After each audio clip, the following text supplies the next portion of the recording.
তাহলে দেখো এখন রুলস 2 তে আমরা মুভ করতেছি। তাহলে রুলস 2 হচ্ছে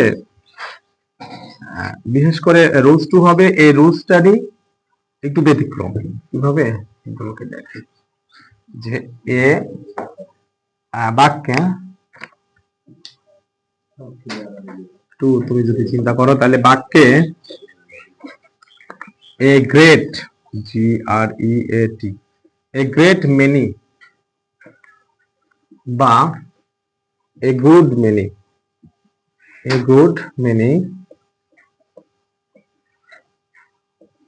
থাকলে ভার্বটি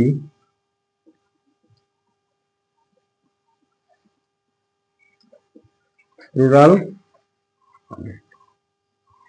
ভার্বটি প্লুরাল হবে এবং সাবজেক্টটাও প্লুরাল হবে। আরেকটা জিনিস তোমাকে দেখাই যে দেখি a great many a good many থাকলে পরের নাউনটি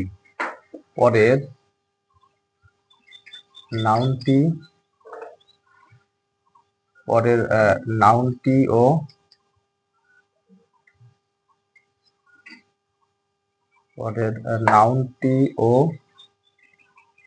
ভার্বটি প্লুরাল। আগেরটা দেখো এখানে মেনি এ রোজ, আমি কি রোদের সাথে এস বাই এস দিছিলাম? রোদের সাথে কি এস দিছিলাম? কিন্তু আমি বুঝেছিলাম কত ফুল কিন্তু অনেক বুঝেছিলাম সেটা সত্ত্বেও কিন্তু এখানে এস দিই নাই, কারণ মেনি এ দিয়েই আমরা হচ্ছে প্লুরাল করে ফেলছি। তাহলে এই বাক্যটা এখন একটু লক্ষ্য করো যে এ গ্রেট মেনি কোথায় আছে? পরে আছে। আর আর্টিকেল কোথায় আছে? সামনে আছে। বুঝা গেল? এ গ্রেট মেনি একসাথে না, কিন্তু আলাদা। এ গ্রেট মেনি অথবা এ গুড মেনি তাহলে এইগুলোর পরে যে ভার্ব যে নাউনটা থাকবে সেটা কি হবে? প্লুরাল হবে, আর ভার্বটাও প্লুরাল হবে। যেমন আমরা যদি একটা এক্সাম্পল দিই তাহলে দেখো যে a great GREAT a great many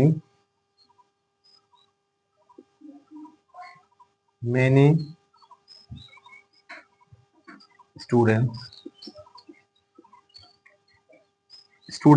is দিলাম students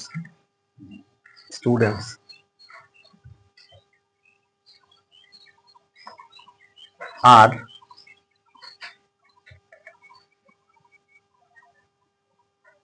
absent in the class. A great many বা a good many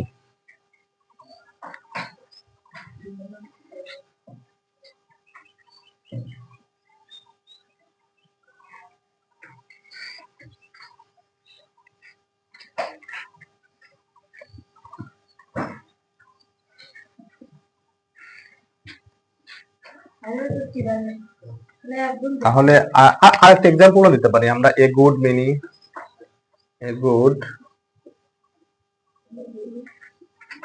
many boys মানে হচ্ছে অনেক মানুষ, হ্যাঁ, অনেক বালক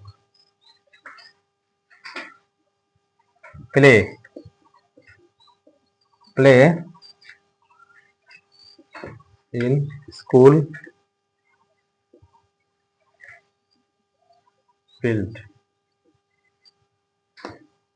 ফিল্ড তাহলে রুলস ওইটাই, এ গুড মেনি অথবা এ গ্রেট মেনি থাকলে পরের নাউনটাও প্লুরাল হবে, আবার পরের ভার্বটাও আমরা কি করব? প্লুরাল করে দিব। ঠিক আছে, এখন আমরা রুলস 3 তে মুভ করব। সেটা হচ্ছে not only dot but also থাকলে আসলে কিভাবে কি হয়।